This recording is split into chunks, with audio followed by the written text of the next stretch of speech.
नमस्कार दोस्तों, राजेंद्र सर ने आपके लिए ये वीडियो आसान भाषा में बनाया है। इनके चैनल को सब्सक्राइब एवं लाइक भी करें। सत्यजीत राय, ये नाम सुनते ही भारतीय सिनेमा का एक पूरा सुनहरा दौर आंखों के सामने आ जाता है। बिल्कुल। और जब उनकी बात होती है तो उनके पहली ही फिल्म पथेर पांचाली का जिक्र सबसे पहले होता है। हमेशा। पर हम में से ज्यादातर लोग फिल्म देखते हैं, उसकी कला की तारीफ करते हैं और मतलब आगे बढ़ जाते हैं। लेकिन क्या कभी ये सोचा है कि 1955 में आई इस फिल्म को बनाने में 2.5 साल क्यों लग गए? और यही सवाल हमें आज की चर्चा के केंद्र में लाता है। आज हम सत्यजीत रॉय के अपने लिखे संस्मरण अपू के साथ 2.5 साल के जरिए उस सफर को जीने की कोशिश करेंगे। अच्छा, ये सिर्फ एक फिल्म बनने की कहानी नहीं है। ये उस जुनून, उस जुगाड़ और उस जिद की कहानी है जो एक महान कलाकृति को जन्म देती है। तो हमारा मकसद है फिल्मी दुनिया की उस चकाचौंध के पीछे झांकना, जहां सीमित संसाधनों के बीच एक डायरेक्टर अपने कला दृष्टि को सच करने के लिए लड़ता है। बिल्कुल। सत्यजीत राय ने खुद कहा था, अच्छी तकनीक वो है जिसका इस्तेमाल दिखाई ना पड़े। और पथेर पांचाली इसी बात का सबसे बड़ा सबूत है। पर्दे पर जो सहजता दिखती है, उसके पीछे कितनी असहजता और कितने संघर्ष छिपे थे, आज हम उन्हीं परतों को खोलेंगे। तो चलिए सबसे बुनियादी सवाल से ही शुरू करते हैं। 2.5 साल, आज के दौर में तो इतने में 3 बड़ी-बड़ी फिल्में बन जाती हैं। उस वक्त ऐसा क्या था कि इतना लंबा समय लग गया? देखिए, इसके पीछे कोई एक नाटकीय वजह नहीं, बल्कि बहुत ही जमीनी और सीधी-सादी वजहें थीं। जैसे कि? पहली तो ये कि सत्यजीत राय तब कोई फुल टाइम फिल्म मेकर नहीं थे। वो एक विज्ञापन कंपनी में नौकरी करते थे और फिल्म बनाना उनका जुनून था, पेशा नहीं। अच्छा, तो शूटिंग तभी हो पाती थी जब उन्हें अपनी नौकरी से फुर्सत मिलती या फिर मतलब छुट्टियां होती। मतलब ये एक तरह का वीकेंड प्रोजेक्ट था जो सिर्फ जुनून पर चल रहा था। आप ऐसा कह सकती हैं। और दूसरा, उससे भी बड़ा कारण था पैसों की कमी। हम्म, उनके पास फिल्म पूरी करने के लिए एक मुश्त बजट नहीं था। जब भी थोड़े पैसे जमा होते, शूटिंग शुरू हो जाती। जैसे ही पैसे खत्म होते, कैमरा और सारा सामान बक्सों में बंद। और फिर महीनों का इंतजार। हाँ, महीनों तक इंतजार करना पड़ता था, जब तक कि राय साहब कहीं से दोबारा पैसों का इंतजाम न कर लें। ये 2.5 साल का सफर एक सीधी दौड़ नहीं थी, बल्कि रुक रुक कर चलने वाली एक मैराथन थी। पैसे और समय की कमी तो एक तरफ, लेकिन मुझे लगता है कि इन सबसे बड़ी चुनौती तो सही चेहरे ढूंढना रही होगी, खासकर एक 6 साल के बच्चे का जो पूरी फिल्म का दिल यानी अपू बनने वाला था। आपने बिल्कुल सही नस पकड़ी है। अप्पू के किरदार के लिए एक मासूम लेकिन जिज्ञासु चेहरे की तलाश थी, और वो मिल ही नहीं रहा था। तो फिर क्या किया उन्होंने? थक हार कर राय ने अखबार में इश्तिहार दिया। रासबिहारी एवेन्यू में एक कमरा किराए पर लिया गया, जहां बच्चों के इंटरव्यू होते थे। बहुत सारे बच्चे आए, पर किसी में भी वो अप्पू वाली बात नहीं थी। और इसी खोज के दौरान वो मशहूर किस्सा हुआ था, है ना? हाँ, एक बहुत दिलचस्प घटना हुई। एक पिता अपने बच्चे को लेकर आए। हम्म। राय को बच्चे की गर्दन पर लगे पाउडर से कुछ शक हुआ। उन्होंने बच्चे से नाम पूछा, हम्म। तो बड़ी नाजुक सी आवाज में जवाब मिला, टिया। टिया? ये तो लड़की का नाम है। जी। शक गहरा गया। राय ने पिता से सीधे पूछ ही लिया, क्या आप अभी अभी इसके बाल कटवा कर यहाँ लाए हैं? और वो पकड़े गए? हाँ, वो सज्जन पकड़े गए और उन्होंने कबूल कर लिया कि वो उनकी बेटी है, जिसे वे अपू का रोल दिलाने की उम्मीद में लड़का बनाकर ले आए थे। ये तो जुनून की हद है। मतलब एक रोल के लिए कोई अपने बच्चे की पहचान ही बदल दे। ये दिखाता है कि सिनेमा लोगों के लिए सिर्फ मनोरंजन नहीं, बल्कि एक सपना था। सही बात है। लेकिन इस भीड़ में से सही अपू को ढूंढना तो भूसे के ढेर में सुई खोजने जैसा रहा होगा। आखिरकार वो मिला कैसे? वो भी बड़े नाटकीय ढंग से। जब राय लगभग हार मान चुके थे, तो एक दिन उनकी पत्नी छत से नीचे आई और बोली, पास वाले मकान की छत पर एक लड़का देखा है, जरा उसे बुलाइए तो। और आखिरकार पड़ोस के घर में रहने वाला वही लड़का, सुबीर बैनर्जी, पथेर पांचाली का अप्पू बना। यह किस्मत का ही खेल था। लेकिन 2.5 साल का वक्त, इसमें तो एक और डर लगातार बना रहा होगा। बच्चे तो इस उम्र में बहुत तेजी से बड़े होते हैं। बिल्कुल। अप्पू और दुर्गा के बड़े हो जाने का डर, अगर वो किरदार की उम्र से बड़े दिखने लगते तो? ये डर राय को हर रोज सताता था। उन्हें लगता था कि अगर अप्पू और दुर्गा का किरदार निभाने वाले बच्चे थोड़े भी ज्यादा बड़े लग गए, तो फिल्म में निरंतरता, मतलब कॉन्टिन्यूटी, पूरी तरह टूट जाएगी। और टूट ही जाती। लेकिन जैसा कि वे खुद कहते हैं, ये उनकी खुशकिस्मती थी कि उस उम्र में बच्चे जितना बढ़ते हैं, ये दोनों उतना नहीं बढ़े। अच्छा। और सिर्फ बच्चे ही नहीं, इंदिरा ठाकुर उनकी भूमिका निभाने वाली 80 साल की चुन्नी बाला देवी भी पूरे 2.5 साल तक काम कर सकीं। उनका स्वस्थ रहना भी राय अपने लिए एक सौभाग्य मानते थे। इन मुश्किलों को सुनकर लगता है कि ये फिल्म कला से ज्यादा किस्मत और जिद का नतीजा थी। हाँ, कह सकते हैं। और यहीं से बात और भी दिलचस्प हो जाती है, जब इन मुश्किलों ने ऐसे समाधान निकालने पर मजबूर किया जो दर्शकों को पर्दे पर कभी पता ही नहीं चले, जैसे वो मशहूर काशफूल वाला दृश्य। हाँ, वो दृश्य तो फिल्म की आत्मा जैसा है। सीन ये था कि अपू और दुर्गा पहली बार रेलगाड़ी देखते हैं जो काशफूलों से भरे एक मैदान के पार से गुजर रही है। बहुत ही खूबसूरत सीन है वो। जी, ये एक लंबा और बहुत जरूरी सीन था। पहले दिन जब शूटिंग हुई तो आधा ही शूट हो पाया। सूरज की रोशनी कम हो गई और टीम थोड़ी अनुभवहीन भी थी।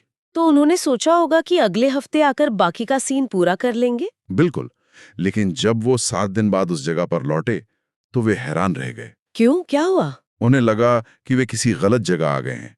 वहां एक भी काशफूल नहीं था। बाद में पता चला कि बीच के 7 दिनों में सारे काशफूल जानवर खा गए थे। अरे बाप रे!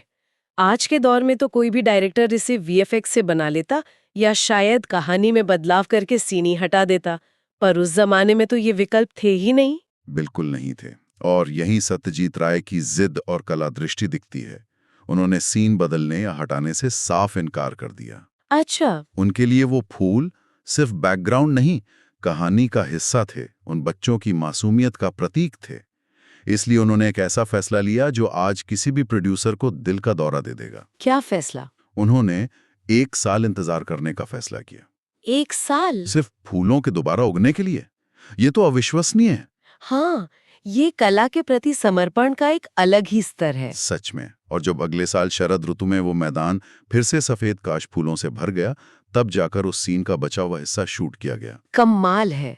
और पर्दे पर कोई बता ही नहीं सकता। कोई नहीं कह सकता कि उन 2 शॉट्स के बीच 1 साल का फासला है। और इतना ही नहीं, उस सीन में जो एक रेलगाड़ी दिखती है, असल में वो 3 अलग-अलग रेलगाड़ियों से शूट की गई हैं। 3 अलग-अलग ट्रेनें? वो कैसे? इसके लिए भी पूरी योजना बनाई गई थी। पहले से ट्रेन का टाइम टेबल देखा गया था कि कौन सी ट्रेन कब गुजरेगी। अच्छा। और एक और कमाल की बात, सीन में सफेद काश फूलों की पृष्ठभूमि पर ट्रेन का काला धुआं बहुत जरूरी था, ताकि दृश्य प्रभावशाली लगे। हाँ, वो धुआं तो बहुत यादगार है। उसके लिए टीम के एक सदस्य अनिल बाबू इंजन ड्राइवर की केबिन में चढ़ जाते थे। जैसे ही शूटिंग की जगह पास आती, वे बॉयलर में तेजी से कोयला झोंकना शुरू कर देते थे ताकि गाढ़ा काला धुआं निकले। मतलब हर एक डिटेल पहले से सोची गई थी। और ऐसा ही एक और कमाल तो भोलू कुत्ते के किरदार के साथ भी हुआ था, जिसने निरंतरता की चुनौती को एक नए ही स्तर पर पहुंचा दिया था। हाँ, वो भी एक अद्भुत किस्सा है। एक दृश्य है जहां अपू की मां सर्वजया अपू को भात खिला रही हैं। अपू का ध्यान खेलने में है और भोलू कुत्ता दरवाजे पर बैठकर ये सब देख रहा है। सीन के अंत में मां बचा हुआ भात एक गमले में फेंक देती हैं और भोलू को वो भात खाना था। लगता है इस दृश्य का पहला हिस्सा शूट हो गया, लेकिन फिर पैसे खत्म हो गए। फिर से वही समस्या। जी, जब 6 महीने बाद पैसे जमा करके टीम वापस गांव पहुंची तो एक बुरी खबर मिली। असली भोलू कुत्ता मर चुका था। ओहो, मतलब पूरा सीन बर्बाद? क्योंकि जानवर और बच्चों के साथ तो रीशूट करना लगभग नामुमकिन होता है। बिल्कुल, उनकी भाव भंगिमा दोबारा वैसी ही मिले, ये बहुत मुश्किल है। किसी भी सामान्य डायरेक्टर के लिए ये एक आपदा होती। तो फिर राय ने क्या किया? राय की टीम ने वही किया जो वे हमेशा करते थे, एक रचनात्मक समाधान निकाला। गांव में ढूंढा गया और खबर मिली कि भूलो जैसा ही दिखने वाला एक और कुत्ता है। और क्या सच में वैसा ही था? सच में वो कुत्ता हूबहू भूलो जैसा था। उसका बादामी रंग और यहाँ तक कि उसकी पूंछ का आखिरी सिरा भी भूलो की तरह ही सफेद था। और उन्होंने बचे हुए सीन की शूटिंग उस दूसरे कुत्ते के साथ पूरी की? हाँ, और ये सिनेमा के जादू का सबसे बड़ा उदाहरण है। हम पर्दे पर जो सच देखते हैं वो अक्सर ऐसे ही रचनात्मक धोखों से बुना जाता है। सही बात है। सही बात है। राय ये साबित कर रहे थे कि कहानी की भावना को बनाए रखना तथ्यात्मक निरंतरता से ज्यादा जरूरी है। It's not about using the same dog, it's about making the audience feel it's the same dog. और फिल्म देखते हुए कोई ये बता ही नहीं सकता। बिल्कुल नहीं। ये तो कमाल है। एक कुत्ते को दूसरे से बदल दिया और किसी को पता नहीं चला। क्या किसी इंसान के साथ भी ऐसा कुछ करना पड़ा? हाँ, मिठाई वाले श्रीनिवास के किरदार के साथ भी ठीक ऐसा ही हुआ। उनके साथ क्या हुआ? आधे दृश्य की शूटिंग के बाद उनकी भूमिका निभाने वाले सज्जन का निधन हो गया। अब एक और मुसीबत। अरे! आखिरकार श्रीनिवास की भूमिका के लिए एक दूसरा व्यक्ति ढूंढा गया। उसका चेहरा पहले वाले श्रीनिवास से नहीं मिलता था, लेकिन शरीर की बनावट लगभग वैसी ही थी। तो फिर ऐसे कैसे संभाला गया? चेहरे का अंतर तो साफ पता चल जाता। इसे कैमरे की तकनीक से संभाला गया। फिल्म में ऐसा दिखता है कि पहला श्रीनिवास बांसबंद से बाहर आता है और अगले ही शॉट में दूसरा श्रीनिवास कैमरे की तरफ पीठ करके मुखर्जी के अमीर घर के गेट के अंदर चला जाता है। अच्छा, तो चेहरा दिखाया ही नहीं। बिल्कुल। चूंकि दर्शक उसका चेहरा नहीं देख पाते, वे कभी पहचान ही नहीं पाते कि ये दो अलग-अलग व्यक्ति हैं। ये तकनीकी चुनौतियां तो अपनी जगह है, लेकिन किसी असली गांव में इतने लंबे समय तक शूटिंग करने का मतलब है कि आपको स्थानीय लोगों और माहौल से भी जूझना पड़ता होगा। बोडाल गांव के अनुभव कैसे थे? वहां कुछ बहुत यादगार और विचित्र लोग मिले। एक थे सुबोधदा, लगभग 60-65 साल के एक बुजुर्ग जो मानसिक रूप से थोड़े अस्थिर थे। जब शूटिंग टीम पहली बार गांव में पहुंची तो वे उन्हें देखते ही चिल्लाने लगे, फिल्म वाले आए हैं, मारो इनको लाठियों से। अरे! फिर तो काफी मुश्किल हुई होगी। शुरू में हुई, लेकिन धीरे धीरे उनसे परिचय हो गया। बाद में वो टीम के दोस्त बन गए। अच्छा। वे उन्हें अपने पास बुलाते और दरवाजे पर बैठकर वायलिन पर लोकगीतों की धुनें सुनाते थे। वाह! और बीच बीच में वे किसी के कान में फुसफुसाते, वो साइकिल पर जा रहा आदमी देख रहे हो, वो रूजवेल्ट है। क्या बात है। उनके हिसाब से दुनिया के बड़े बड़े नेता रूजवेल्ट, चर्चिल, हिटलर सब उनके दुश्मन थे और बोडाल गांव में ही छिपे हुए थे। और एक धोबी का भी किस्सा है जिसने साउंड रिकॉर्डिंग में काफी दिक्कतें पैदा की थी। हाँ, शूटिंग वाली जगह के पड़ोस में एक धोबी रहता था। वो भी थोड़ा सनकी था। वो क्या करते थे? उसका जब मन करता वो अचानक से भाई और बहनों कहकर किसी राजकीय मुद्दे पर लंबा चौड़ा भाषण शुरू कर देता था। अरे! वैसे तो इससे कोई दिक्कत नहीं थी, लेकिन अगर शॉट के दौरान उसका भाषण शुरू हो जाता तो साउंड का पूरा काम खराब हो जाता। और उस जमाने में तो डबिंग का भी इतना चलन नहीं था, ज्यादातर सिंक्रोनस साउंड ही रिकॉर्ड होता था। बिल्कुल, इसलिए साउंड रिकॉर्डिस्ट के लिए वो धोबी एक सिरदर्द बन गया था। शुक्र है कि उसके रिश्तेदारों ने उसे संभालने में मदद की। इन छोटी छोटी बातों से पता चलता है कि फिल्म बनाना सिर्फ कैमरा और एक्टर का काम नहीं है, ये पूरे माहौल को साधने की कला है। सही कहा। और उस माहौल में सिर्फ इंसान ही नहीं थे। जिस घर में शूटिंग हो रही थी वहां एक सांप का भी किस्सा है। हाँ, वो घर बहुत पुराना और एकदम टूटी फूटी हालत में था। एक दिन साउंड रिकॉर्डिस्ट भूपेन बाबू अपने कमरे में थे। एक शॉट के बाद जब निर्देशक ने उनसे पूछा साउंड ठीक है ना, तो कोई जवाब नहीं आया। दोबारा पूछने पर भी कोई आवाज नहीं। फिर जब लोग उनके कमरे में गए तो देखा कि एक बड़ा सा सांप कमरे की खिड़की से नीचे उतर रहा है।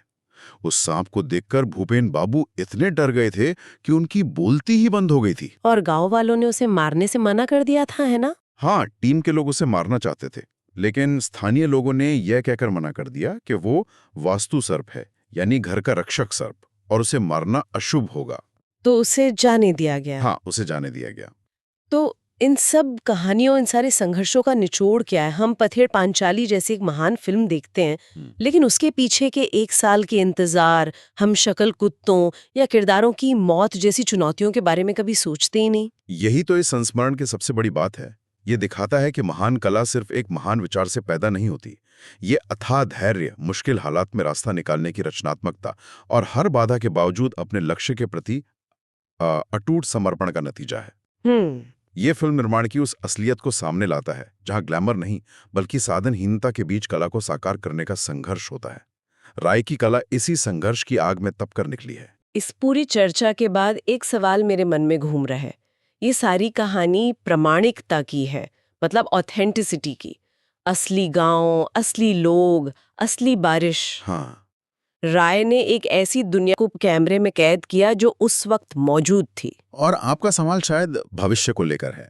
संस्मरण के आखिर में लेखक ने बताया है कि जिस बोडाल गांव में शूटिंग हुई थी वो अब पूरी तरह बदल गया है। अच्छा। वहां बिजली आ गई है, पक्के घर और पक्की सड़कें बन गई हैं अपू दुर्गा का वो खंडर हो चुका घर भी अब नहीं है। तो ये सोचने पर मजबूर करता है कि अगर आज कोई निर्देशक वैसी ही प्रामाणिकता और सच्चाई के साथ पथेर पांचाली बनाना चाहे तो क्या उसे वैसा अछूता माहौल और वैसे गांव मिल भी पाएंगे, या फिर सत्यजीत राय ने जिस दुनिया को अपने कैमरे में हमेशा के लिए कैद कर लिया वो दुनिया अब हमेशा के लिए खो चुकी है। नमस्कार दोस्तों, तो आपने इस चैनल को अभी तक सब्सक्राइब एवं लाइक नहीं किया तो अब कर दीजिए। धन्यवाद।